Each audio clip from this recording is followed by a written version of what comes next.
네, 방금 소개받은 홍성우라고 합니다. 일단 장진광이라는 인물에 대해서는 다들 낯서실 거라고 생각이 되는데요. 사실 제가 이 장진광이라는 사람을 알기 시작하게 된 게 제 전공이랑 좀 관련이 있어요. 저는 이제 역사 전공이 아니라 저는 미술사를 전공하고 있어요. 그래서 제가 주로 이제 다루는 거는 근대 미술이고, 그 중에서도 이제 한국 전쟁 이 전후를 기점으로 해서 북으로 올라가서 활동했던, 저희가 흔히 월북 미술가라고 하잖아요. 그 사람들을 연구하는데, 그거를 연구하는 과정에서 북한의 이제 미술 잡지들을 살펴보니까 거기에 장진광이라는 사람이 비판을 받더라고요. 그러니까 소위 숙청이 된 거예요. 그래서 이 사람이 왜 숙청이 됐나 궁금해서 그걸 역추적을 하기 시작했어요. 그랬더니 역사 연구하시는 이제 앞에서 연구하셨던 분들이 장진광을 독립운동가라고 써두시더라고요. 그래서 그게 궁금해서 이제 찾다 보니까 이 사람의 이제 독립운동 행적들이 조금씩 선명해지기 시작했습니다. 그래서 일단 장진광이 이 예난 지역에서 이제 항일 운동했던 거, 그리고 거기서 미술을 어떻게 항일 운동에 활용했는지 그걸 좀 보여드리려고 합니다. 1957년에 크리스 마커라는 프랑스 영화 감독이자 사진가입니다. 이 사람이 평양을 방문했는데요. 거기를 방문해서 벽에 있는 한 만화를 사진을 찍습니다. 사진의 내용을 보면은 그냥 단순합니다. 남한의 이승만 정권을 비판하는 이런 만화인데요. 이 만화를 그린 사람이 바로 이 장진광이라는 사람입니다. 그래서 이 장진광이라는 사람은 1946년에 서울에 한번 방문한 적이 있어요. 근데 이 서울에 방문해서 신천지라는 이제 당시 이제 중도적인 잡지가 있었는데, 그 신천지랑 이제 인터뷰를 합니다. 신천지는 당시 이제 조선 독립동맹, 그러니까 연안에서 활동했던 독립동맹이랑, 그리고 만주에서 독립운동을 했던 항일 유격대를 초대를 해가지고 이들과 집단 자담회를 개최해요. 근데 여기서 기자가 장진광한테 이제 물어봅니다. 당신은 어떤 이유로 해서 독립운동을 하게 되었냐라고 물어봤더니 여기서 이런 얘기를 해요. 자신은 미국에서 태어났고, 그리고 중국으로 왔다라고 밝히고 있고, 그리고 아버지가 혁명운동, 그러니까 독립운동을 하고 있다는 얘기죠. 그리고 자기는 그 아버지 밑에서 자라났기 때문에 자신도 독립운동에 대한 열정을 가지게 됐고, 일찍부터 운동에 참가해서 이제 황포군관학교를 졸업했다라고 그렇게 말하고 있습니다. 그리고 광동폭동은 이제 잘 알려져 있는 광저우 봉기입니다. 그래서 이렇게 이제 밝힙니다. 그래서 이 장진광의 아버지가 누구냐라고 하면은 저도 많이 찾아보긴 했는데 아버지가 누군지는 알 수가 없어요. 근데 확실한 거는 장진광이 하와이에서 태어났습니다. 그래서 이 장진광의 나이가 이제 1908년에서 1912년생인데, 그의 아버지 나이로 추측을 해보면은 이제 대한제국 시기에 유민원 정책이 있잖아요. 그 유민원 정책으로 이제 호놀룰루로 이제 떠나서 거기서 사탕수수 농장에서 일을 하면서 독립자금을 보탰던 것으로 추정할 수 있습니다. 그리고 1920년대 무렵에 이제 장진광의 아버지가 하와이에서 이제 돌아가시게 됩니다. 그러고 나하고 몇 년이 지나고 나서 이제 장진광의 어머니는 이제 호러머니께서 장진광을 데리고 상하이로 떠납니다. 근데 당시 상하이는 프랑스 이제 조개 지역이 있잖아요. 그래서 여기 황포탄 거리인데 이제 사실상 이쪽으로 아예 이주를 해버리게 돼요. 근데 이 당시 상하이가 어떤 도시냐라고 하면은 이제 프랑스족의 뭐 국제 공공조개 이런 사례에서 보듯이 국제 도시였죠. 그리고 한국의 이제 망명정부, 그러니까 임시정부가 있었던 곳이 또 상하이입니다. 그리고 또 동시에 사회주의 사상을 받아들였던 동방 공산주의 운동의 요람지라고도 합니다. 그래서 당시 여은영, 이동희 이런 선생들이 많이 그쪽에서 독립운동 활동을 하셨죠. 당시 이제 의열단이 또 상하이에서 이제 활동을 시작했는데, 그 어린 장진광이 이제 상하이로 가서 시작한 게 바로 의열단 활동이에요. 그래서 이 의열단 활동을 제일 많이 회고했던 사람이 그 문학인 김학철입니다. 최후의 분대장 김학철. 그래서 김학철이 당시 장진광의 의열단 활동을 어떻게 했는지 그런 거를 되게 생생하게 증언을 하기도 했었어요. 그리고 1926년에서 27년 사이에 이제 의열단 지도부들 있잖아요. 이제 김원봉이나 이랬던 지도부들이 이 의열단 활동, 그 청년들이 너무 급진적이고 너무 혈기가 왕성한데 이 어떻게 활동을 해야 될지 감을 못 잡는 거예요. 그러다 보니까 이제 지도부들이 이 젊은 청년 의열단원들을 어떻게 이 사람들을 좀 더 군사적으로 이제 훈련을 시킬 수 있을까 하는 와중에 이제 국민당에서 이제 황포군관학교를 이제 세워서 그쪽으로 보내서 전문적인 군사 교육을 이수하도록 합니다. 근데 이제 당시 이제 황포군관학교가 있었던 곳이 이제 광저우입니다. 근데 이 광저우 지역에서는 이제 순원이 사망하고 나서 장제스가 이제 국민당의 사실상 총통이 되잖아요. 근데 이제 장제스가 문제가 항의를 하는 것을 우선순위로 삼았던 게 아니라 선안내 후양해라는 정책을 펼칩니다. 이 정책은 이제 아시는 바와 같이 이제 내부의 적이 공산당이다 하면서 공산당을 먼저 소탕하고 나서 그 다음에 외부의 적인 일본 제국주의를 상대해야 된다라는 그런 주장을 펼칩니다. 그렇게 하면서 이제 장제스는 이제 국민당 내의 좌파 세력들 그리고 공산당 이 사람들을 굉장히 탄압을 하기 시작해요. 근데 이 광저우 봉기가 이제 처음에 시작하게 된 게 1925년입니다. 이 1925년에는 당시 중국 공산당 그리고 국민당 좌파 그룹 이 사람들이 조금씩 모여서 소규모로 이제 폭동을 모의하기 시작합니다. 여기서 이제 활동했던 사람이 잘 알려져 있는 아리랑의 김산입니다. 그리고 이제 27년이 되면 대규모로 이제 봉기가 일어나게 됩니다. 그래서 거기에서 이제 유명한 거기 이제 대부분의 조선인들이 약 200명 정도가 거기서 학살을 당하게 돼요. 근데 거기서 이제 살아남은 사람이 몇 있습니다. 그 중에 한 명이 제가 발표해서 소개하고 있는 장진광, 바로 오른쪽이 무정, 그리고 양림, 김산, 최용건입니다. 그리고 장진광은 이 사건이 있고 나서 상하이 이제 인근의 부둣가로 숨어가지고 나중에 다시 상해 이제 프랑스 조개 지역으로 들어오게 됩니다. 그리고 거기 들어와서는 다시 의열단 활동을 하게 되는데 그때 김학철이 이제 회고했던 거에 따르면은 국제 공공조계에서 미국인, 영국인 이런 사람, 그러니까 영어가 되니까 그 사람들을 대상으로 이제 단독 테러를 좀 했다고 하더라고요. 군자금을 마련하기 위해서 했던 행동인데 그걸 통해서 결국에 체포가 돼서 나가사키 형무소로 이제 수감이 됩니다. 그래서 거기서 이제 3년간 복역을 하고 이제 나와서 이제 지하 활동을 이제 하게 됩니다. 그리고 1937년에 7월 7일에는 이제 루거우 차오 사건, 그러니까 저희는 노구교 사건이라고 하죠. 이 노구교 사건이 발생하게 됩니다. 사실상 중국이랑 전쟁을 일으키기 위해 했던 일제의 발악이라고 할 수 있는데 이 사건을 이제 중일 전쟁의 시작이다라고 저희는 보통 얘기하고 있습니다. 이 중일 전쟁이 일어나게 되니까 당시 국민당 그리고 국민당과 같이 이제 연합하고 있었던 조선인들은 이제 중국을 도와서 우리가 항일 운동을 전개해야 된다. 그러니까 중국을 도와서 항일 운동을 하는 것이 곧 우리의 항일 활동이고 그것이 곧 한반도의 독립이다라고 그렇게 그러니까 우리나라 사람들은 다 그렇게 생각을 하고 있었어요. 그래서 이 지도부, 그러니까 조선민족혁명당인데 이 조선민족혁명당원들이 젊었던 그 청년 의열단원들을 중국의 이제 중앙육군 군관학교로 이제 입교를 시킵니다. 이 중앙육군 군관학교는 이제 국민당의 수도였던 난징에 이제 분교가 있고 그 밖에 뭐 성자분교, 강릉분교 이런 데가 있었어요. 근데 이제 장진광을 포함해서 대부분의 이제 젊은 이제 생도들은 다 이제 성자분교로 가게 됩니다.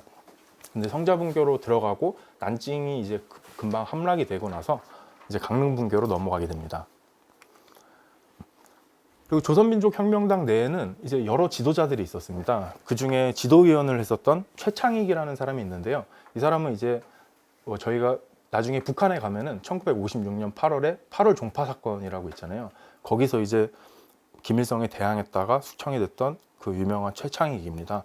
이 최창익은 민족혁명당 내에서 조선청년전시복무단이라는 걸 만들어요.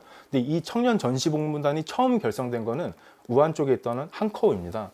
그래서 한커우 지역에서 해서 정식 명칭은 한커우 조선청년전시복무단이었고 이후 우한 조선청년전시복무단으로 이제 바꾸게 됩니다. 그래서 당시 이 청년전시복무단에 여기 있었던 이제 단원들은 대부분 중앙육군 군관학교 생도들입니다. 다 젊고 급진적이었던 생도들이었는데 이제 최창익은 중국의 항전을 돕고 그래서 결국 한반도의 독립을 위해서는 우리가 동북으로 진출해야 된다라고 그런 주장을 해요. 근데 이 동북으로 가는 게 무슨 의미가 있냐면은 당시 만주 지역에는 조선인들이 많이 있잖아요. 그래서 이 만주에서 조선인들과 힘을 합쳐서 한반도 북부로 들어가서 독립을 전개해야 된다라는 그런 주장을 했던 사람입니다. 그러다 보니까 이제 김원봉 같은 사람들이랑 마찰이 조금 잦게 돼요. 그리고 이 조선청년전시복무단은 나중에 조선이용대가 38년 10월에 결성되고 나면 거기로 다 이제 편입이 됩니다. 그리고 당시 중국에는 한커우 지역에 중국유법 비서 동학회라는 것이 단체가 하나 있었어요.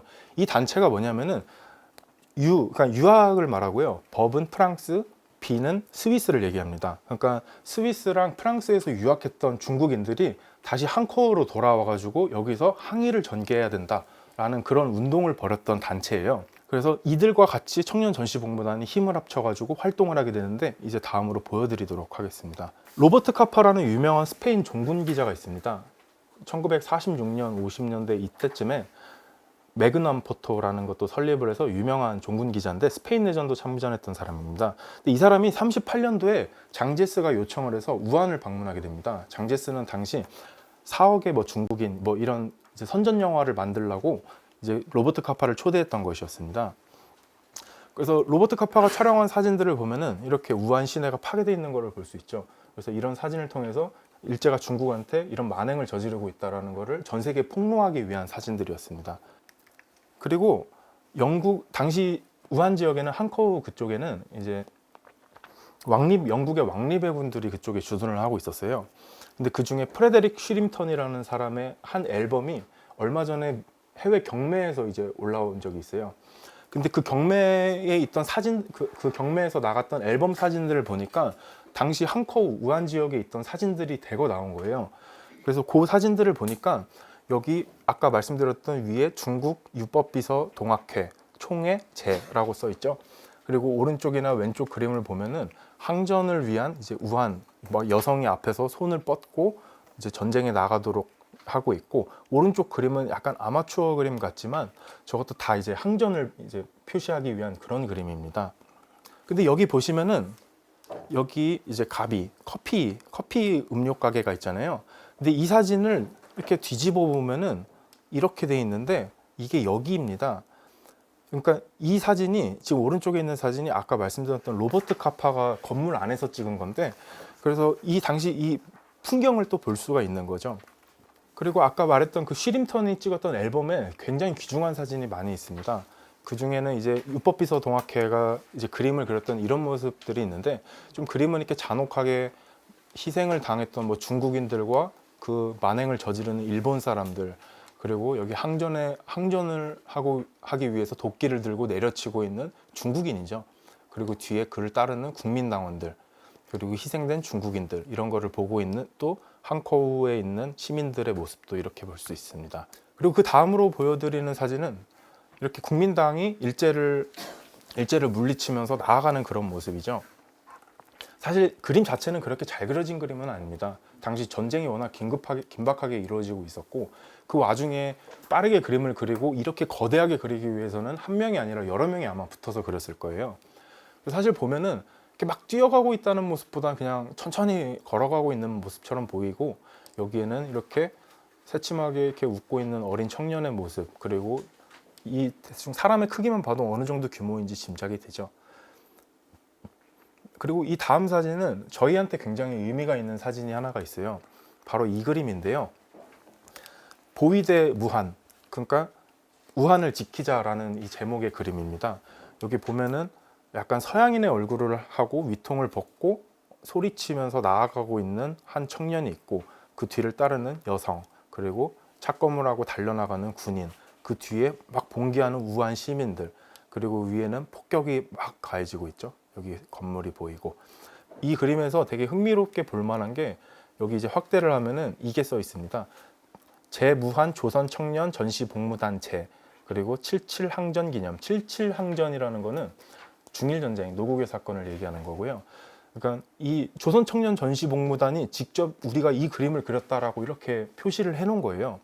근데 이 조선 청년 전시 복무단에서 일했던 사람들은 다 최창익을 따랐던 급진적인 청년들이에요. 그 중에 하나가 이제 장진광이고, 근데 이 조선 청년 전시 복무단, 그리고 뭐 의열단, 조선 의용대, 이런 데서 활동했던 미술가로 지금까지 확인할 수 있는 건 장진광이 사실 유일하고요.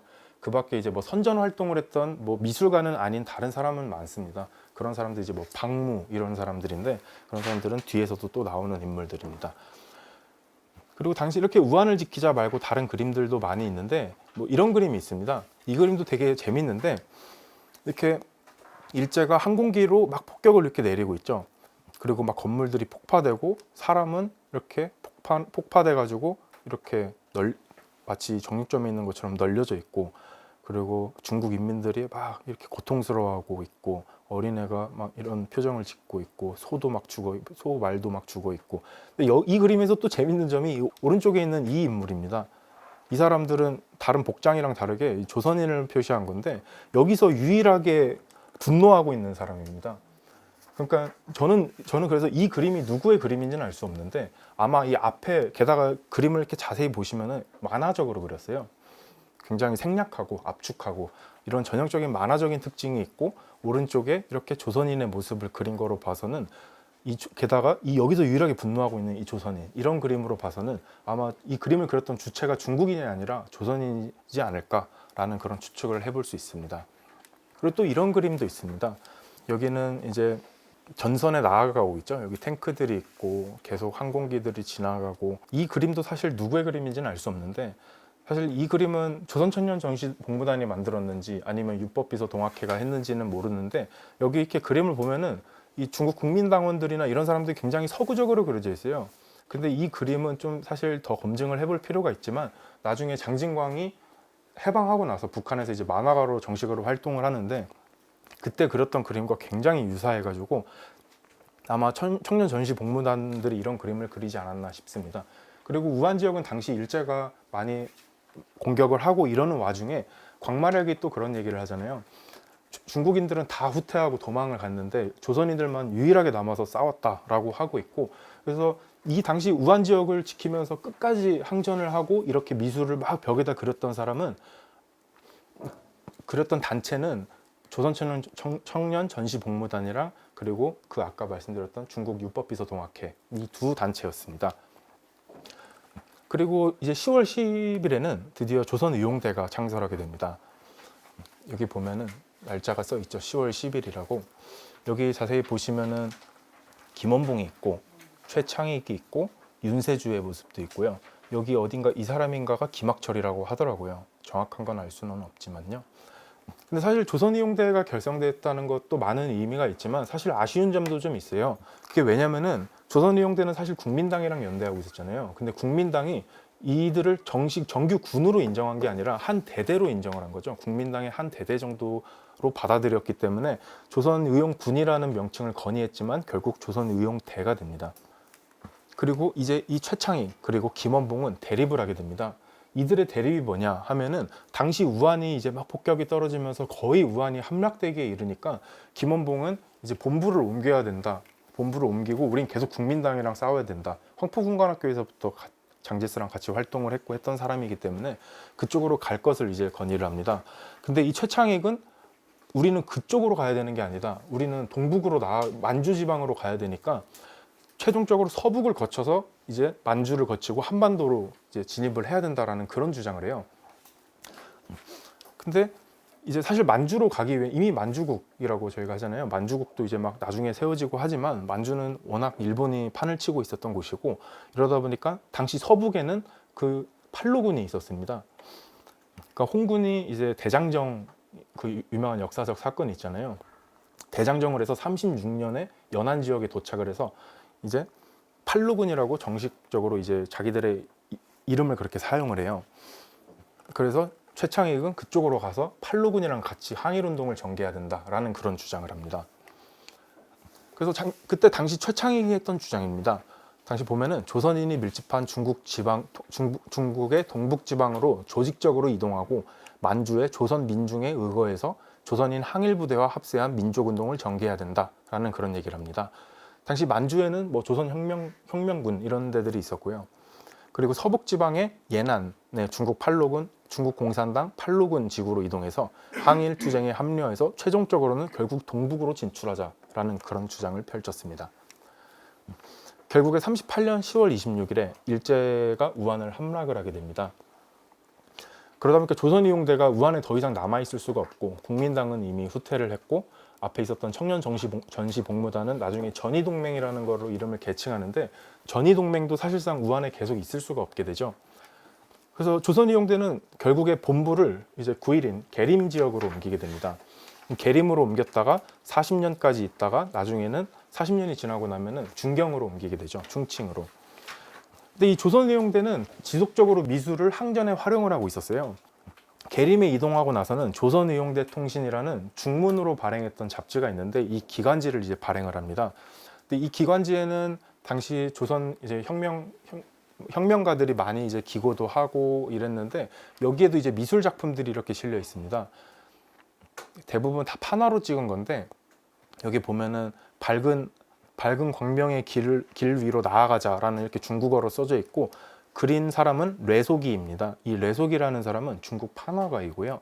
그리고 오른쪽에 이 그림을 보면은 일본군에게 누가 끌려가고 있고 그거에 울부짖는 어머니와 딸로 보이는 이렇게 두 모녀가 있습니다. 뭐 이런 그림을 통해서 항전을 고취시키는 거죠. 이 판화를 했던 사람이 누구냐 하면은 역군이라는 사람이에요. 근데 여기 보면은 EK라고 써 있어요. 그래서 자기 이니셜을 쓴 건데, 그 조선의용대 독립동맹을 많이 연구하셨던 여민호 선생님 같은 경우는 이 EK를 보고 이 사람이 조선인이 아닐까라고 추정을 하고 있어요. 근데 사실 역군이라는 동명이인의 중국 판화가도 한 명이 있습니다.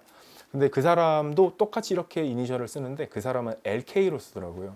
그래서 일단 다른 인물이고, 이 사람이 역군이 정말 조선인일까라는 거에 대해서는 조금 더 알아볼 필요가 있을 것 같아요. 그 밖에 조선의용대 통신은 자기들이 1938년도부터 우리가 어떻게 항전을 하고 있고 우리의 항전의 방향은 어떻게 나아가야 되는지 그거를 계속 명기를 하고 있습니다. 그러면서 이런 얘기를 40년에 이런 얘기를 합니다. 그러니까 2년 내, 그러니까 38년도, 39년도 이때 사이 동안 이루어졌던 거를 얘기하는 건데요. 이제 삐라를 인쇄 살포했다. 한국어, 일본어, 중국어로 팜플렛 삐라 표를 인쇄했다라고 그렇게 밝히고 있고요. 팜플렛을 5만 장, 삐라를 50만 장이나 뿌렸다고 하고 있고, 그리고 이 형식을 여기서 얘기합니다. 예술 선전을 했는데 그것은 바로 문자, 언어로 선전하는 외에 만화, 인형 등 각종 형식과 도구를 이용해서 임기응변을 했고 그걸 통한 대적 선전 공작을 수행했다라고 그렇게 말을 하고 있어요. 이거는 조선의용대 통신이라는 이제 기록 영화를 한 편 만들죠. 여기서 김원봉 선생이 연설했던 유명한 영상이 이제 여기에 나오는데, 여기 그 영상에 이렇게 보니까 이렇게 기모노 같은 거를 입고 있는 사람이랑 여기 일본군이 이렇게 있고 일본어로 써져 있죠, 보면은.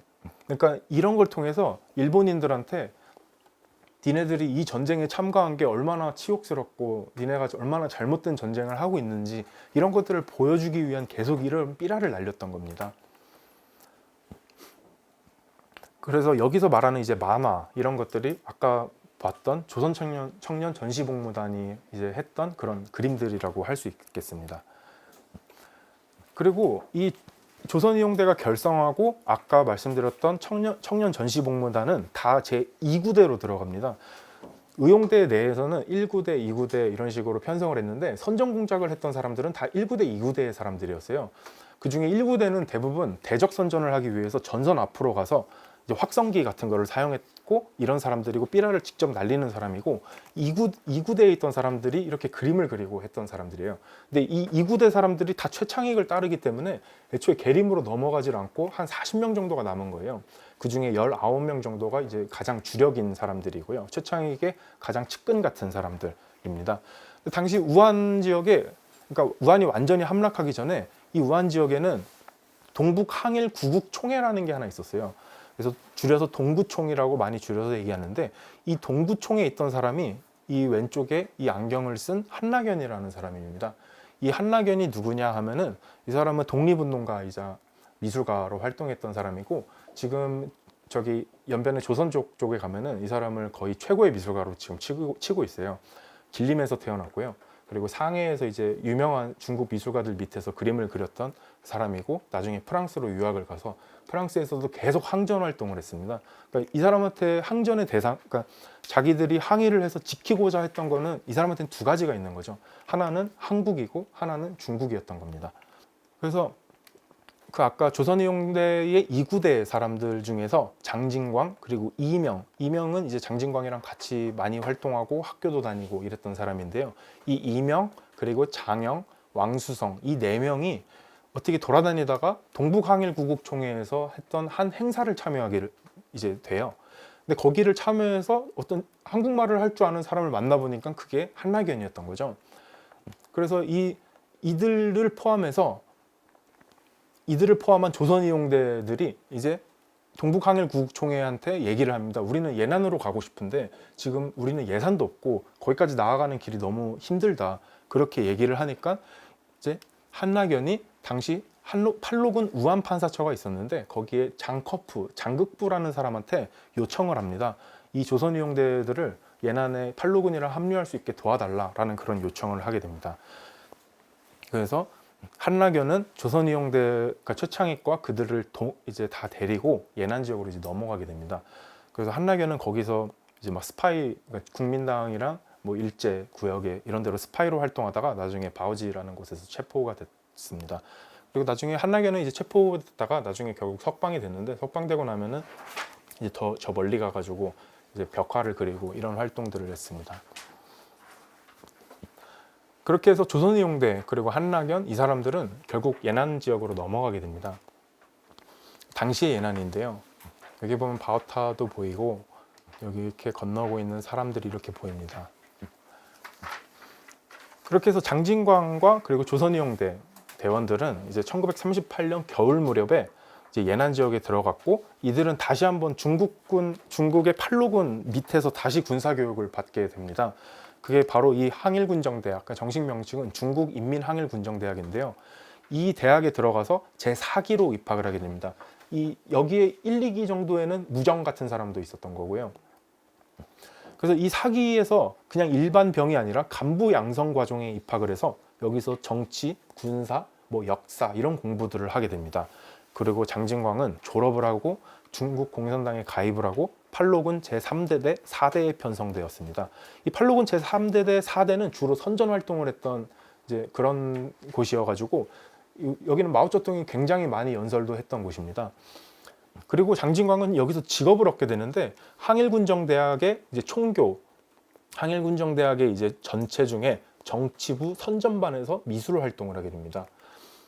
여기 그러니까 중국 팔로군이 미술을 얼마나 자주 활용을 했고 미술을 얼마나 중시했는지는 그 뒤에서도 또 볼 수 있습니다. 그리고 여기에는 이제 루신예술학원이 있었죠. 예난 지역에는. 여기에는 이제 뭐 잘 알려져 있는 정률성 같은 사람도 나온 곳이고요. 이 루신예술학원은 항일군정대학에서 군사교육을 마쳤던 미술가들이 주로 있었습니다. 그래서 지금 중국의 판화가 굉장히 유명한데, 그 판화가들의 이제 주류를 이루고 있는 사람들이 다 여기 출신이고 다 그들의 제자인 셈입니다.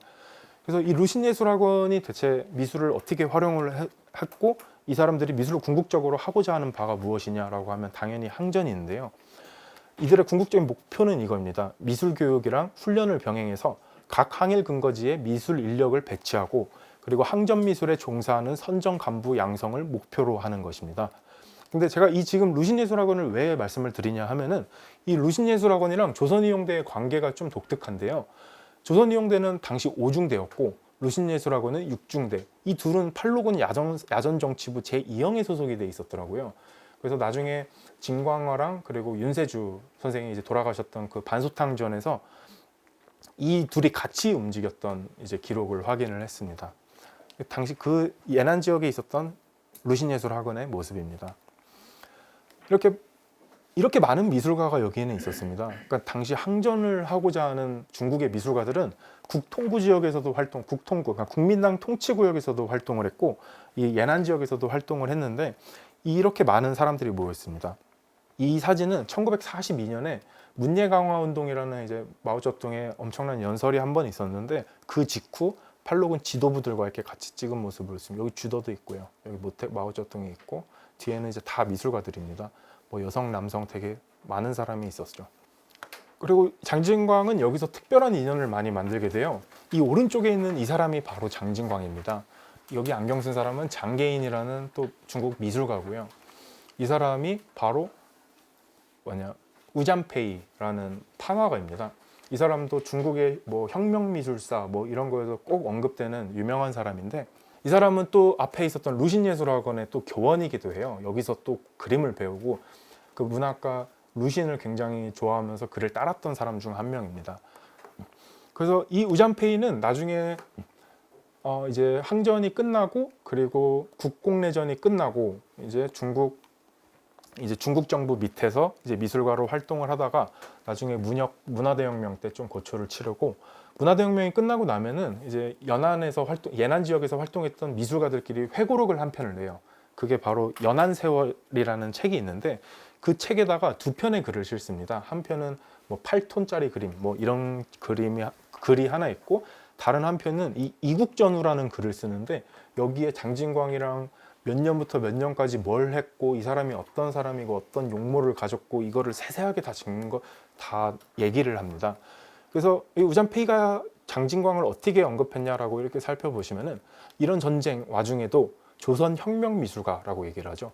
이 조선혁명미술가 장진광 동지는 연안 항대의 한 연대에서 나와 정치 없이 떠들며 함께 정치 군사 공부를 했다.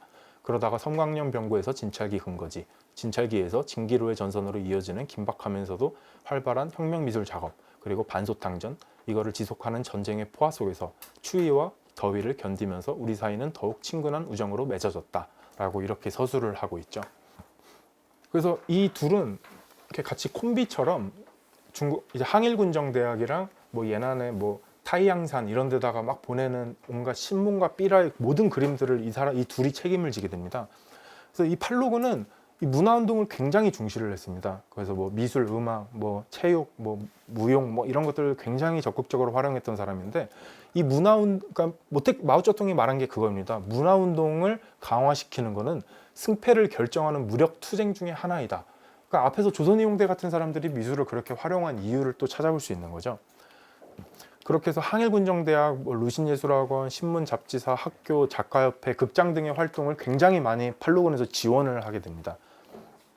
그리고 아까 말씀드렸던 것처럼 마오쩌둥은 항일군정대학 그리고 루신예술학원 간부들에게 이 간부들의 역할이 무엇이고 미술, 그러니까 더 크게 말하자면은 예술을 통해서 항전을 어떻게 나아갈지 그 방향성을 계속 지속적으로 제시를 해줍니다. 그래서 항일구국에 대한 간부의 자긍심을 고취시키고 그리고 민중이 어떤 어려움도 극복하고 투쟁할 수 있도록 미술로서 선정과 선동의 중요성을 제시하려고 했던 거죠. 그래서 마오쩌둥이 했던 말이 유명한 게 이겁니다. 미술은 혁명을 위해 봉사하여 무상 계급을 위해서 존재해야 된다라는 그런 얘기였던 거죠. 그리고 항일군정대학은 장진광이랑 이제 우잠페이한테 문화 활동에 대한 뭐 금전적인 것부터 해서 모든 것을 지원을 해줍니다.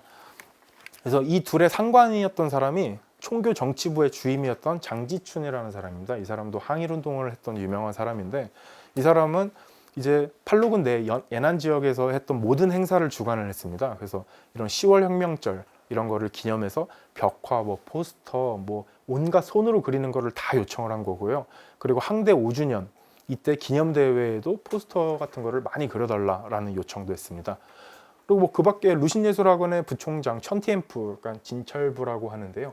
이 사람도 굉장히 유명한 판화가인데 이 사람도 또 직접 요청을 합니다. 이 장진광이랑 우잠페이가 그렇게 항전 그림을 잘 그린다던데 하면서 제1회 전사운동대회에다가 내걸 대형 그림을 그려달라 해가지고 여기 보시면은 이 전사운동대회는 말 그대로 전 사단의 운동회 개념인데요. 이 운동회를 통해서 같이 전우회를 이렇게 고취시키고 그래서 항전에 대한 그런 마음가짐을 새롭게 하자는 차원에서 이제 운동회를 개최했던 건데 여기에는 이제 막 엄청 대형의 막 지도자 막 그림들이 걸려 있고 막 포스터들 뭐 일본군을 무찌르는 모습들 그런 것들이 막 여러 가지로 널려 가지고 그리게 그런 거를 이 둘한테 요청을 했던 것이었습니다. 그래서 당시 보면은 이때 당시 뭐 우잠페이는 그렇게 얘기합니다. 이 당시 사진을 찍어둔 게 없어가지고 너무 우리가 뭐 그때를 되돌아볼 수가 없다라고 얘기를 하고 있는데 당시 보면은 뭐 이런 그림들이 이렇게 있습니다. 뭐 다 포스터들이고 대부분은 다 표어들로 되어 있습니다.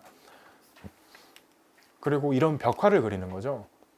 이게 팔로군 정치부의 벽화인데 이게 정확히 누구의 그림인지는 알 수는 없는데 이렇게 보면은 팔로군이 일제를 쫓아가지고 이제 전투를 벌이고 있는 모습을 볼 수 있죠.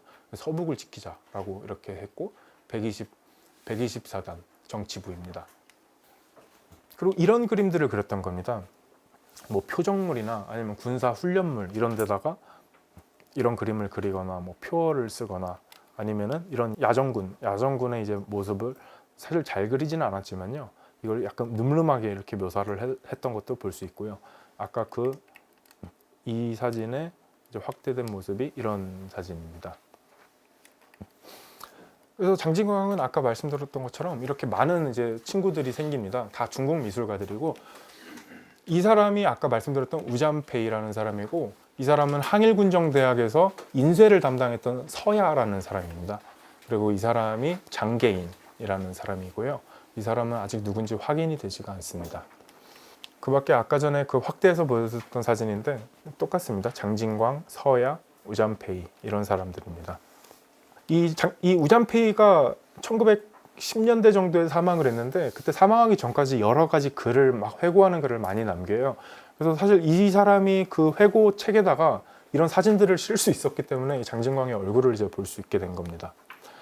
그리고 항대는 이런 것들도 요청합니다. 이게 뭐냐면은 당시 항대가 항일군정대학의 줄임말인데 이 항대의 기관지를 발행을 하면서 여기다 그림을 그려달라고 해요. 여기 보면은 이렇게 팔로군이 행군하고 있는 모습, 이게 우잔페이가 그린 거고 이게 장진광이 그린 그림입니다. 여기 보면은 말을 타고 총을 들고 병사들을 이끌고 있는 모습, 그리고 일제는 이렇게 일본군은 짓밟혀 있는 모습, 이런 거를 볼 수 있죠. 여기 보면은 항대 정치부 출판이라고 써 있고 40년 정도 무렵에 만든 잡지입니다. 뭐 그 밖에는 이런 만화들을 많이 그렸습니다.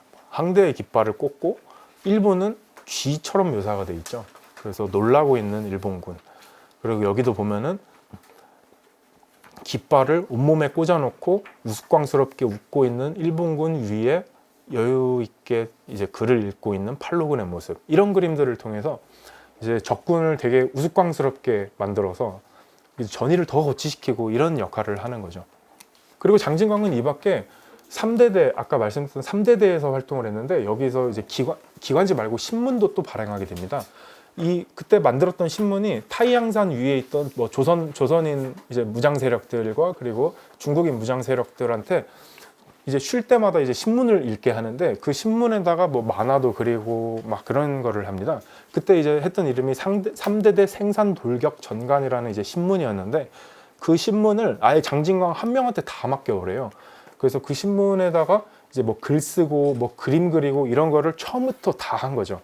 그래서 이런 장진광의 경험들이 나중에 이제 계속 잡지를 발행하고 그림을 그리고 이런 활동이 이제 기원이 됐다라고 할 수 있습니다.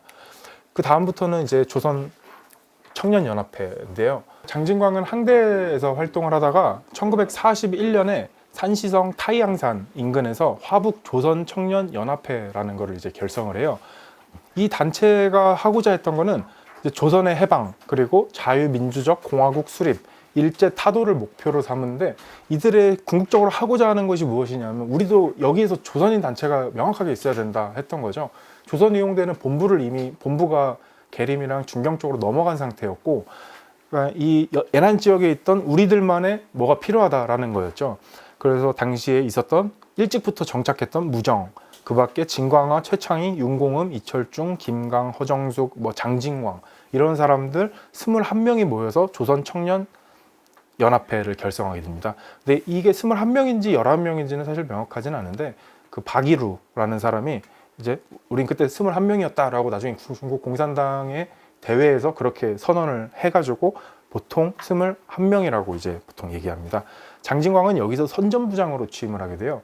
장진광이 선전부장으로 취임됐다는 것은 사실 놀랍진 않은 게 이미 항대에서 그렇게 많은 미술활동과 선전에 대한 능력을 보여줬기 때문에 장진광을 선출을 했던 거죠. 이 화북 조선청년연합회는 여러 가지 일들을 했는데 그 중에 두 가지를 얘기하자면은 하나는 조선혁명군정학교를 이제 개교를 하게 됩니다. 여기에 교장은 무정이 되고 교관은 최창익, 한빈, 윤세주, 박효삼, 박무, 장진광입니다. 사실 이때 군정학교에 윤세주가 있었던 건 아니고요. 윤세주는 좀 더 뒤에 나중에 들어와서 군정학교에서 교관으로 일을 하게 됩니다. 그리고 기존에 있던 의용대를 이름을 이제 바꿉니다. 화북지대라고 바꾸는 거죠. 중경이랑 이제 차별화를 하겠다라는 겁니다. 지대장에는 이제 박효삼, 뭐 이익성, 김학무, 뭐 여러 이런 운동가들이 다 여기 이렇게 들어갔고요. 장진광은 유수대원으로 활동을 합니다. 그리고 의용대 화북지대는 이제 전투를 굉장히 많이 벌이게 됐는데 그 중에 이제 호가장, 형태전투, 편성전투 이런 것들이 있었습니다. 이 호가장 전투는 뭐 다들 아시겠지만요. 김학철 선생이 여기서 이제 다리를 잃고 나가사키 형무소에 들어가게 되죠. 그리고 나중에 김학철 같은 경우는 장진광이랑 워낙 가깝고 친했고 이랬기 때문에 둘이서 막 얘기했던 얘기들 보면은 나는 호가장 전투에서 했다가 나가사키 형무소에 뭐 일사에 수감됐는데 너는 어디였냐 했더니 나는 이사였다 이랬더니 뭐 내가 알아볼 수 있는 표기도 좀 해주지 그랬냐 막 이런 둘이 얘기를 또 주고받았더라고요. 하여튼 그래서 이 호가장 전투에서 여러 조선인들이 희생이 됩니다. 그래서 이 호가장 전투를 치르고 나서 화북지대원들이 이렇게 가묘를 만들고 여기다 이렇게 추모를 하고 있습니다. 이런 사진이 있고요. 그리고 이제 1942년에는 이제 일본이 파산사단이라는 걸 결성을 해요. 이 파산사단이 뭐냐라고 하면은 타이양산이 이렇게 있으면은 거기 인근에다가 군대를 파산사단을 한 3개를 배치를 시켜서 우리가 팔로군의 행적들을 다 낱낱이 보고 그들이 뭐하고 뭐 먹고 이런 거 살펴서 우리가 마치 팔로군인 것처럼 해서 팔로군을 제일 잘 알아야지 팔로군을 해치울 수 있다라고 그런 이제 주장을 하면서 파산사단을 결성을 해요. 그 파산사단 중에 한 명이 그 거기에 이제 소장급이었던 사람이 또 홍사익 그 조선인입니다. 그리고 1942년 5월 달에 이제 일본군이란 걸 이제 소탕전이라고 그러고 팔로군이랑 조선인들은 반소탕전이라고 그러죠. 이 반소탕전에서 진광화 그리고 윤세주 그리고 팔로군에는 좌권이라는 이제 장군이 이제 이 대표적인 이 3사람이 이제 거기서 사망을 하게 됩니다. 이들이 이제 특히 조선인 집단에서는 진광화랑 윤세주가 사망한 게 굉장히 타격이 많이 컸을 거예요. 워낙 지도부에 있던 핵심 인물들이고, 그러니까 이 사람들이 죽고 나자 이 사람들의 이제 유해를 이제 약간 감회장을 해둡니다. 감회장을 해놨다가 이제 조금 반소탕전이 안정이 되고 나면은 장진광이 이 유해를 가지고 가서 여기다가 이렇게 이 비석을 설계하게 됩니다. 이거 굉장히 유명한 그 비라서 다들 아실 텐데요. 네, 이렇게 이제 이거를 다 설계했던 사람이 장진광입니다. 그리고 이게 지금 오늘날의 모습이 이런 모습이고요. 그리고 아까 전에 보여드렸던 이렇게 진기로회가 이제 화북청년연합회가 있던 곳인데 이 진기로회 지역에서 항일순국 열사묘소 이거죠. 그래서 이거를 세우고 착공 기념으로 이렇게 단체 사진을 이렇게 했습니다. 이 그림은 사실 뭐 그린 사람이야 뭐 정해져 있지만 이 모습이 진광한지 윤세준지는 조금 파악하기가 어렵네요. 네? 좌건인가요? 네. 아, 근데 이게 좌건의 모습이겠네요. 알려주셔서 감사합니다. 네, 그래서 지금 오늘날의 이제 타양산의 이제 성문촌에 있는 모습이고요. 그리고 이제 이런 사건이 이제 반소탕전이 일어나고 나자 이제 화북청년연합회는 이제 2차 당대표 대회를 엽니다. 그래서 그 대회를 통해서 우리는 더욱 무장투쟁을 강화하고 인근에 있는 조선인들을 다 끌어들여가지고 우리는 더 규모를 키우고 항전을 전개해야 된다라는 거를 얘기하면서 화북 조선 독립동맹을 이제 결성을 하게 됩니다. 그리고 이제 애난 지역으로 들어왔던 김두봉이 주석으로 취임이 되고 이제 무정이 회장으로 이제 추대됩니다. 당시 이제 무정의 사진인데요. 여기 보면은 조선 학생에 대한 일본 파시스트의 노화교육, 황국 신민교육을 반대하자 뭐 이런 모습이고 이 사진은 44년도 사진입니다. 그래서 이 사진이랑 아까 앞에 있었던 그 화북청년연합회 사진 같은 경우는 중국의 양진아라는 보도사진가가 한 명 있는데 그 보도사진가가 그 화집이 하나가 있어요. 그 화집을 보니까 이 조선인들의 모습이 많이 생각보다 실려 있는 거예요. 그래서 이게 그 무정에 이렇게 이런 사진을 볼 수 있었더니 굉장히 반갑더라고요. 보통은 맨날 말 타고 있는 모습이나 이런 모습을 많이 봤는데 이 독립동맹은 이제 기존의 의용대 화북지대를 개편해서 조선의용군이라고 바꾸고 이거를 당군으로 책정합니다. 그러니까 기존의 의용대랑 다르게 정말 정식 군대로 인정을 받은 거죠. 그 팔로군이 그걸 또 승인을 해줬고 조선의용군은 이제 1대부터 3대를 편성합니다. 그래서 이익성, 김세광, 왕자인 이런 사람들이 대장으로 들어가고 지도원에는 이런 사람들 이렇게 들어갔고 독립중대에 이제 장진광, 최창익, 한빈, 양민산, 이달, 장지민이 들어갑니다. 그래서 이 3명은 워낙 가까웠던 사람들이었기 때문에 이 사람들이 독립중대에 이렇게 포함이 되어 있고요. 이거는 조맹 초안인데요. 이 초안에 보면은 독립중대 장진광의 이름이 명시가 되어 있습니다. 그리고 장진광이 여기서 했던 것들은 보통 선전 활동, 그러니까 뭐 삐라를 만들거나 뭐 위조증을 만들어 가지고 국통부나 일제 구역으로 이제 잠입할 수 있는 그런 증을 보통 만들고 했는데 또 장진광이 이때 흥미로운 역할 중에 하나가 통역가, 번역가였어요. 1944년에서 5년 사이에 이제 미국 고찰단 성원들이 예난에 방문합니다. 이 당시 고찰단 성원들이고요.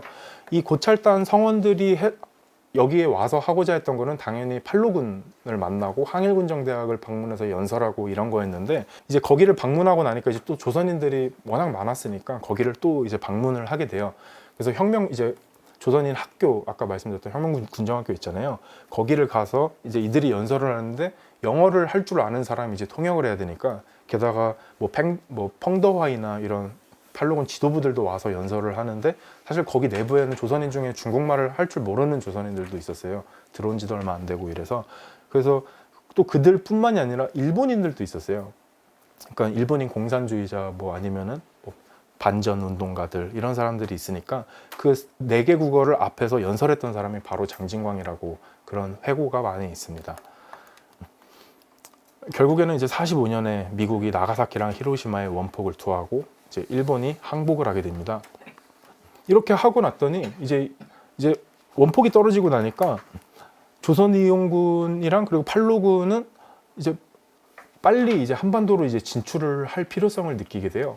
근데 이제 또 스탈린이 소련군을 바로 한반도로 이제 보내려고 합니다. 그래서 만주를 거쳐가지고 남은 이제 일본군들이 다 전의를 잃으니까 빨리 소탕해가지고 한반도에 가서 주도권을 잡으려고 이제 하죠. 결국에 스탈린의 이제 그런 것들은 성공을 해서 한반도 북부로 들어가고 북한 정부를 세우게 되는데, 그렇게 해서 이제 의용군은 팔로군이랑 같이, 팔로군, 신사군, 이 이제 세 개가 이렇게 힘을 합쳐가지고 이제 지나가지고 이제 만주 쪽으로 들어가려고 이제 합니다. 그래서 가기 전에 이제 귀국 직전에 이렇게 동맹원이랑 독립동맹이랑 의용군 단체로 이렇게 사진을 찍은 기념비적인 사진이 이렇게 한 장 남게 됩니다. 그리고 이제 이들은 이제 낙양을 거쳐서 만주를 지나고 결국에 한반도 이북 쪽으로 이제 들어가게 되는데, 들어가고 나니까 이미 김일성을 중심으로 하는 유격대원들이 북조선 공산당을 세우고 사실상의 정부 형태를 이제 만들게 된 거죠.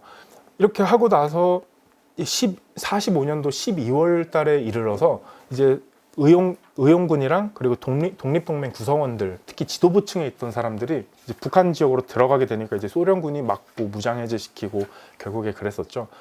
이제 들어가고 나서 독립동맹들이 이렇게 단체를 사진을 찍습니다. 보면 박효삼, 무정, 한빈, 김두봉, 아니 무정이고, 네, 그렇게 모습을 볼 수 있고요. 허정숙, 이 사람 그 말 타는 그 여장군 그 이름이 뭐죠? 김명시였나? 네. 그리고 이 사람이 장진광입니다. 저도 여기 장진광이 누군가 했더니 보니까 이 사람이더라고요.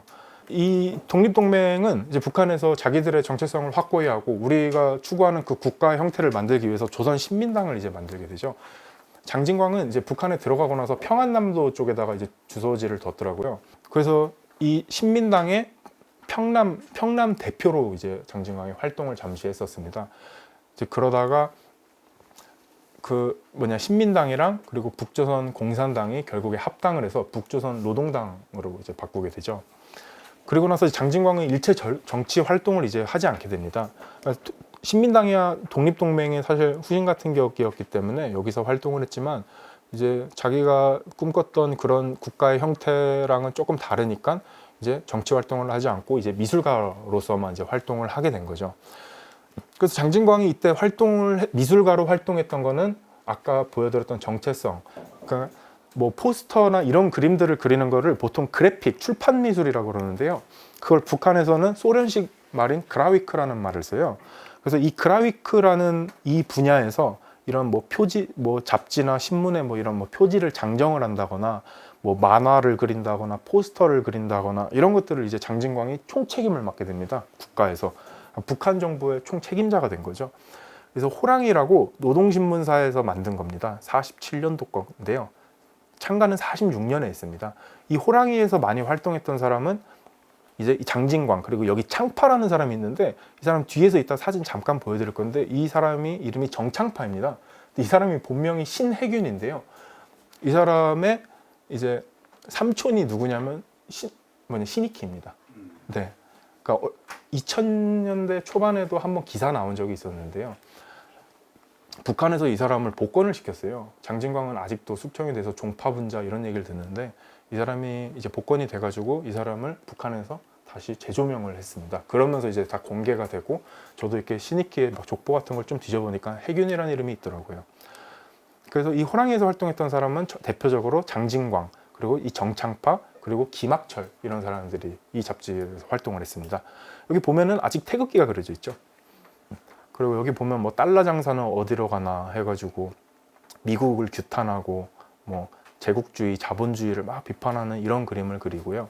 그리고 여기에 그렸던 이 장진광의 그림입니다. 본인도 미국에서 태어나긴 했지만 이 미국의 제국주의 시스템을, 제국주의, 자본주의 시스템을 굉장히 뭐 북한의 특성이기도 하고요. 이걸 비판을 하면서 이 엉클샘의 모습을 하고 이게 약간 그로테스크하게 눈을 부릅뜨고 워싱턴의 명령이다라는 망치를 들고 조선 식민지화를 하는 이 팻말을 들고 있는 다른 국가 사람들, 그리고 이를 반대하는 조선 인민을 형상을 한 거죠. 그리고 1948년이 되면 이제 북한이 정식으로 조선민주주의 인민공화국을 선포를 하게 되잖아요. 그럼 이제 잡지 이름이 호랑이에서 활살로 바뀝니다. 이 활살은 화살의 방언이고요. 여기서 보면 이제 국기가 바뀝니다. 인공기로 바뀌고요. 이 인공기를 도안했던 사람이 아까 그 신해균, 정창파랑 장진광 이 둘이서 총괄을 했던 거였습니다. 그 밖에 뭐 국장, 지폐, 뭐 이런 국가 상징물들을 이제 다 도안했던 사람들이 장진광, 정창파입니다. 그래서 이 활살 그리고 호랑이 이런 거에 책임 주필을 해가지고 만화가들을 전체적으로 주관했던 사람이 이 장진광이라는 사람입니다. 그 밖에 또 북한은 문화선전성을 두고 그리고 인민군 산하에다가 문화훈련국이라는 걸 뒀는데 그 이 두 단체는 그러니까 국가를 상징할 수 있는 온갖 시각예술들을 총괄하는 이제 기관이에요. 거기 밑에는 이제 뭐 신문사, 뭐 잡지사, 뭐 미술단체 이런 것들이 있는데 거기에서 이제 미술가, 정식 미술가, 그러니까 국가를 대표하는 정식 미술가가 장진광이랑 정창파였던 것이었습니다. 정창파입니다. 네. 그리고 장진광이 그때 그렸던 그림들입니다. 뭐 조국 통일의 뭐 승리 뭐 이런 얘기를 해가지고 우리 공화국은 지금 계획량을 추가로 완수하고 있고 미국은 뭐 내란 도발에 물자를 조사하고 있고 뭐 그냥 미국을 비판하고 공화국을 찬양하는 전형적인 북한식 그림인데요. 뭐 이제 달러 장사꾼 미국이 이렇게 막 들어오는 모습 이런 것들을 그렸습니다. 그 밖에는 이제 56년도까지는 계속 미술가로 활동을 해요. 아까 말씀드렸던 그 만화 잡지의 책임주필, 뭐 문화선전성 그리고 뭐 미술동맹의 기관지가 있는데 거기서도 뭐 중앙위원으로도 활동을 했고요. 그러는 이제 와중에 1956년에 왼쪽에 이 김일성이죠. 이 김일성이 유럽을 이제 순방을 하게 됩니다. 이제 유럽을 순방하고 있는 와중에 최창익, 박창옥, 서위, 윤공음 이 사람들이 김일성이 일당 독재를 하고 있고 이 사람이 자꾸 한국 전쟁의 책임을 자기가 갖는 게 아니라 그 주변에 다른 그러니까 자기의 이제 라이벌 같은 존재들을 한 명씩 다 숙청을 했잖아요. 뭐 이승엽이나 그리고 뭐 박헌영 그리고 연안파에서는 무정, 박일우 같은 사람이 이미 50년, 53년에 숙청이 된 적이 있죠. 그러니까 이 네 명이 이제 주관을 해가지고 김일성을 몰아낼 계획을 세우는데 이제 김일성의 사실상 오른팔 뭐 측근이라고 할 수 있는 최용건이 이제 그거를 미리 알게 돼서 고발을 하게 되죠. 그래서 조선노동당 2차 전원회의를 56년도 8월에 열게 됩니다. 그래서 보통 이거를 국내에서는 8월 종파 사건이라고 부르는 거고요. 여기서 연안파를 막 비판을 합니다. 이 네 명을 종파분자. 그러니까 우린 특정한 종파, 그러니까 연안에서 활동했던 그 종파를 이제 막 내세우고 있다라고 하면서 이런 얘기를 합니다. 뭐 박헌영, 이승엽, 허가희, 박일우, 최창익, 박창호 이런 사람들을 종파분자, 간첩 반혁명분자 이렇게 이제 비판을 하면서요. 이 글은 58년도에 쓴 글입니다. 여기서 뭐 최창익 도당들의 폭로 숙청을 이미 진행했다라고 그렇게 밝히고 있죠. 근데 여기서 장진광이 이제 연루가 되게 됩니다. 이미 최창익, 박창욱, 서위, 윤공은 이 사람들은 정치인으로 꾸준히 활동을 했고 국가의 중요 간부였는데 장진광은 사실 계속 미술가로만 활동을 했어요. 근데 장진광을 숙청하는 이유랑 명분은 사실 굉장히 뻔해요. 이들을 숙청하면서 이들이랑 가까웠던 사람들을 내몰기 위한 거였는데 그 중에 하나가 이제 장진광이 이제 들어가게 된 거죠. 그리고 장진광은 56년도 8월 종파 사건이 있기 전에 이미 스탈린이 53년에 사망을 하잖아요. 그리고 그 다음 서기장을 했던 사람이 흐르쇼프인데 흐르쇼프가 스탈린을 맹비난을 한 사건이 있어요. 20차 당대회에서 스탈린이 여태까지 그렇게 독재를 하고 많은 뭐 간부들과 이 사람 너무 많은 대숙청을 벌였으니까 우린 그러면 안 된다라고 하면서 스탈린을 마구 비판을 했던 거죠. 그러고 나서 북한에도 사실 북한이 영향을 굉장히 많이 받아요. 독립운동가 중에 한 명이었던 이여성 같은 경우는 거기에 또 영향을 받았던 백화제방, 백화쟁명을 보면서 우리도 학자들의 자유를 쟁취해야 된다라는 얘기를 했다가 이여성도 숙청이 됩니다. 장진광은 그때 이런 얘기를 했습니다. 우리 만화가들에게는 창작의 자유랑 그리고 창작에서 개성의 자유가 없다 라고 그렇게 말을 하니까 이런 것들을 이제 다 끄집어 가지고 이 박승희라는 사람이 58년도 여름이 되기 전에 장진광을 비판하는 글을 조선미술이라는 이제 북한의 미술 잡지가 있는데 거기다가 이 글을 3장, 한 4, 5장에다가 해서 장문으로 실어요. 제목도 뭐 장진광의 반동성 막 이래가지고 장진광이 숙청돼야 되는 이유를 명시하고 있는데 사실 읽어보면 말도 안 되는 얘기들입니다. 여기 이제 뭐 비판하는 거 보면은 당 문예 정책을 반대했고 동지들 간의 불신임과 이간을 조성했고 뭐 반당 종파 분자로 전락해버린 장진광과 같은 분자 뭐 이 아까 그 활살인데요. 이 활살은 적지 않은 지면을 이자에게 내주었고 일부 만화가들은 농락을 당했다. 그리고 뭐 미술 분야에서 직접 악랄하게 행동한 장진광의 뭐 이런 얘기들을 막 진짜 모욕적인 표현들을 막 사용합니다. 그리고 우리 당 문예 정책을 왜곡 반대했다라고 하면서 장진광이 그렸던 그림들이 뭐가 문제인지를 막 요목조목 얘기를 하는데 그 뭐 예를 들어 몇 호로 뭐 몇 년도 몇 호로에는 어떤 그림이 문제가 있다라고 하는데 그 내용을 보면은 다 틀린 내용이에요. 그러니까 이미 지나가고 장진광이 숙청이 됐으니까 잡지는 아마 폐기를 했을 거고 그러고 나니까 이제 솔직히 그냥 소위 말하면 갖다 붙이기 식으로 이제 장진광을 비판을 한 거죠. 대표적인 그림이 이 그림인데요.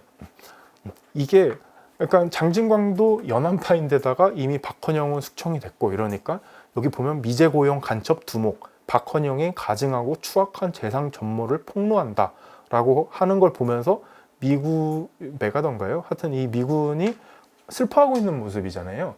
근데 이 그림을 보면서 장진광이 이 미국 사람들을 이제 비유를 해서 박헌영이 숙청당했다는 사실을 슬퍼하고 있는 거를 조선 인민들에게 전달했다라는 그런 말도 안 되는 이제 비판을 하기 시작하는 거죠. 이 밖에도 뭐 막 박헌영이 숙청됐다는 걸 뭐 슬퍼하고 뭐 인민들이 뭐 꿇어서 막 울고 있다 막 이런 모습을 그렸다는데 다 뒤져봐도 그런 그림은 하나도 없습니다. 그리고 장진광의 숙청이 굉장히 여파가 컸어요. 아까 이 오른쪽 이 사람이 정창파입니다. 신익희의 조카인 정창파고요. 사실 이 사람도 뭐 장진광은 사실 연안파의 주류였기 때문에 김일성 초상 이런 걸 절대로 안 그렸어요. 그리기가 정말 싫었을 거고 당연히. 근데 이 정창파도 사실 연안파예요. 이 사람은 노동자로도 막 신분을 막 숨겼다가 그러니까 난징 이쪽에서 국민당 밑에 있던 이제 미술학교가 있어요. 거기서 이제 미술을 배우고 나중에 해방구 지역으로 들어가서 그쪽에서 중국 미술가들이랑 이 사람은 아초에 같이 활동을 했고 중국 예난 지역에서 해방일보라는 또 이제 해방화보라는 걸 내는데 그 해방화보에 이 잡지 편집에 책임도 맡고 이런 중요한 활동을 했다가 나중에 북한으로 이제 들어갔던 사람입니다. 여기 보면 뭐 스탈린의 김일성 이것도 스탈린이죠. 그거랑 뭐 역사 위인들의 막 초상도 많이 그리고 이랬던 사람이 바로 이 정창파고요. 왼쪽은 이여성입니다. 여운형이죠. 이여성은 그 아실지 모르겠는데 그 한국 화가 중에 익회대라고 있잖아요. 익회대 형이에요. 그리고 익회대의 형입니다. 그리고 이여성의 본명은 이명건이고요. 그리고 여성, 청정 이런 것들이 당시 이여성이 사용했던 호입니다. 그래서 이 이여성도 나중에 48년도에 그때 연석회의 때 이제 소위 월북을 한 게 된 건데요. 월북을 해서 이제 김일성 종합대학 이런 데서 강좌장을 하면서 거기서 김두봉이랑 이제 가까워졌던 거죠. 김두봉이 교장을 하고 이랬으니까. 그래서 이 이여성이 연안파랑 전혀 관계가 없는데 이 사람을 숙청을 하게 됩니다. 근데 또 아이러니하게 이 이여성을 공개적으로 비판했던 사람이 누구냐면은 화가 근원 김영준이에요. 그 근원수필을 썼던. 그러니까 근데 저는 개인적으로 김영준이 정말 이여성을 싫어했거나 이래서 비판한 게 아니라 분명히 뭐가 있었다고 저는 생각을 하고 있습니다. 아까 장진광을 비판했던 박승희라는 사람은 또 장진광의 1등 제자예요. 근데 그 제자가 스승을 막 그렇게 비판을 했던 거죠.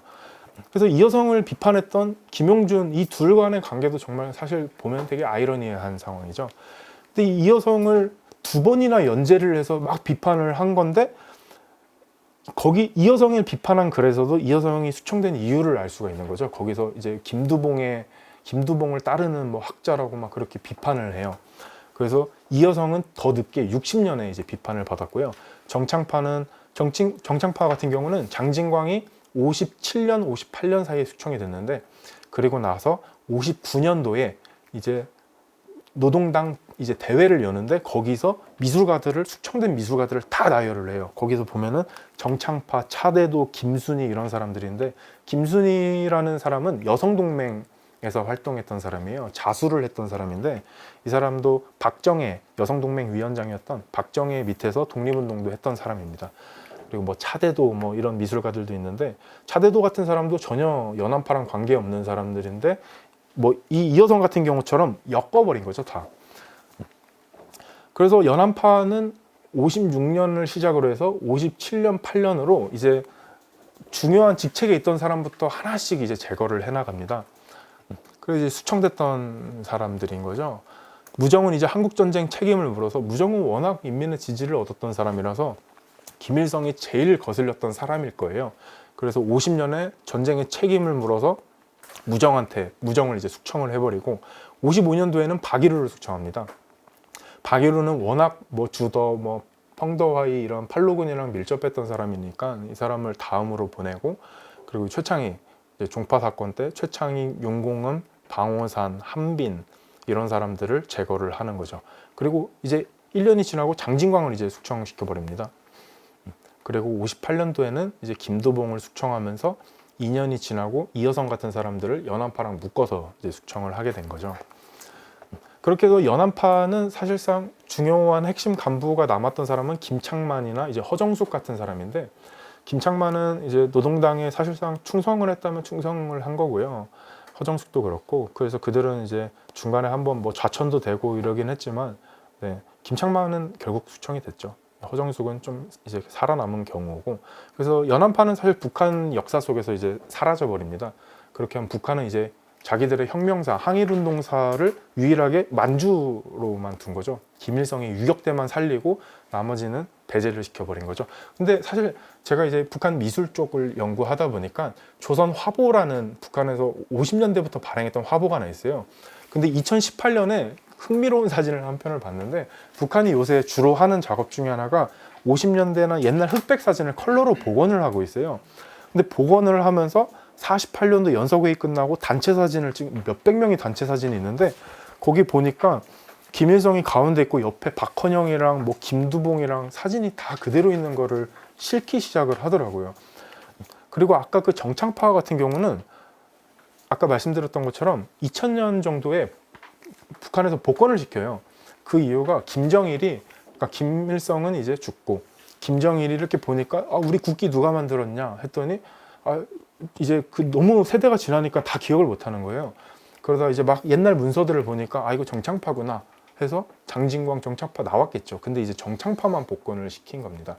근데 왜 정창파만 복권시켰는지는 사실 모르겠고, 왜 장진광은 아직도 종파 분자인지 의문이긴 한데, 이 장진광이 이들이랑 너무 가까웠던 사람이지 않을까 싶습니다.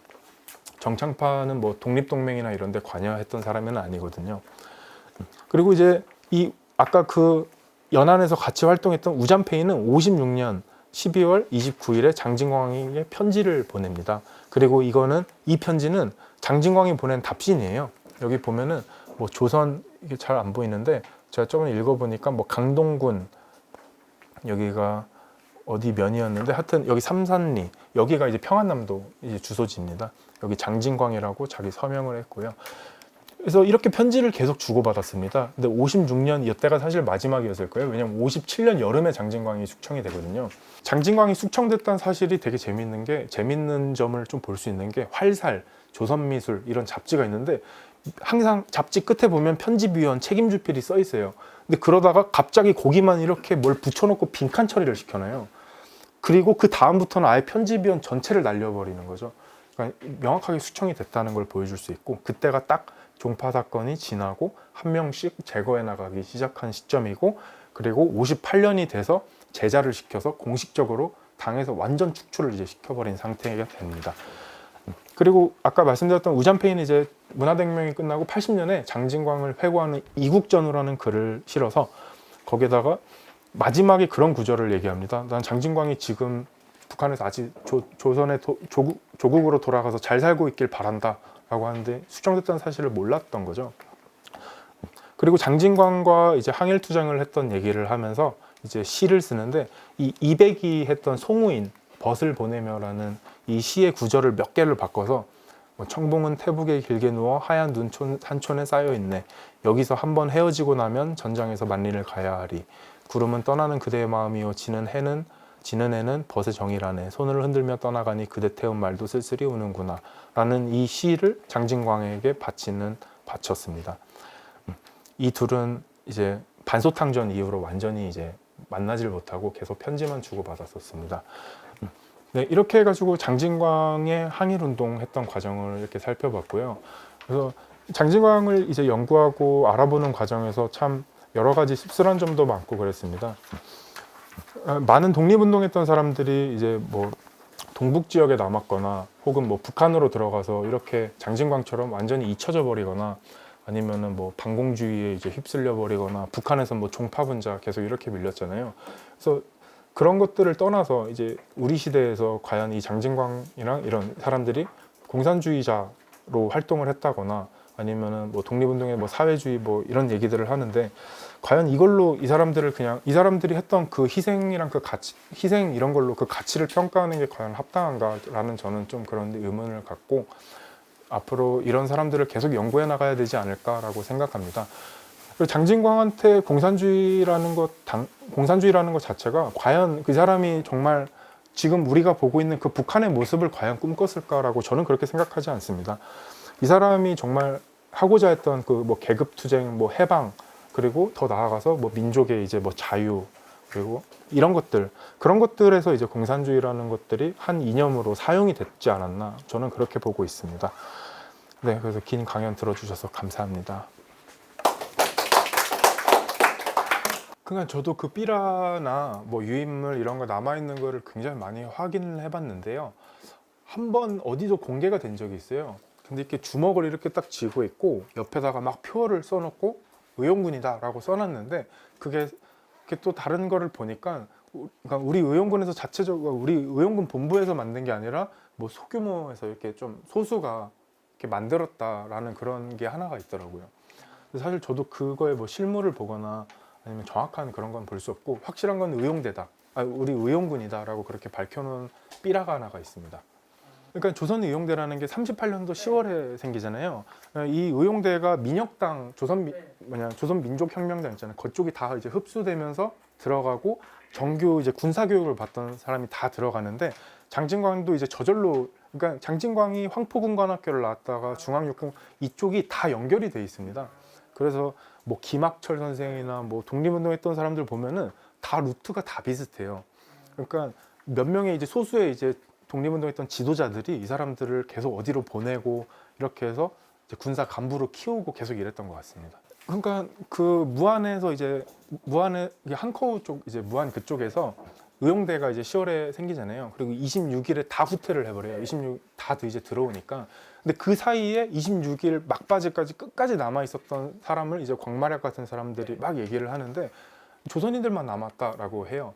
이제 의용대는 사실상 본부를 계림으로 넘어가기 막 준비하고 있었고 그 이제 남아있던 사람들이 다 이제 최창익 그쪽 그냥 소위 최창익파라고 하는데 그 최창익파고 이 최창익파가 조선 청년 전시복무단 그리고 나중에 전의동맹 이 분파 그쪽 사람들입니다.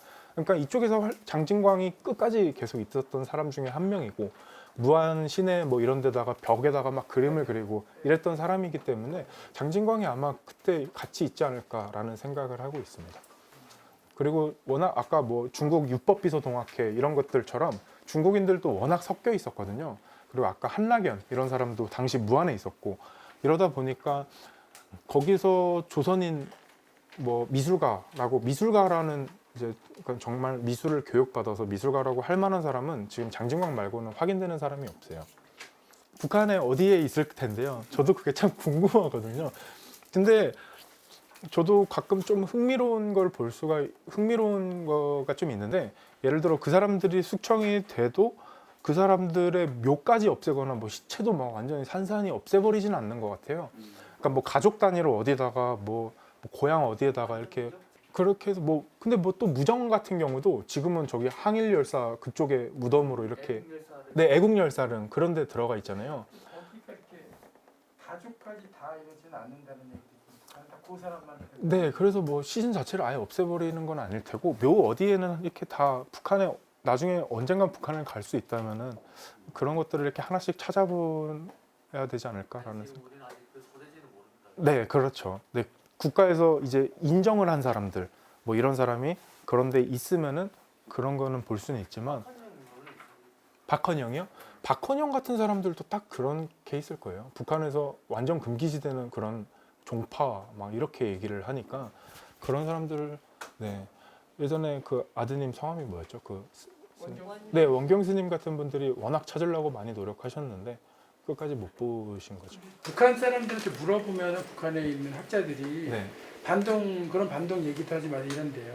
네 그런다고 저는 그래서 이제 들었어요. 이렇게 남북 역사학자 교류할 때 네, 다 물어봤는데 네. 말도 못 꺼내게 했대. 자기네들도 위험하니까. 네.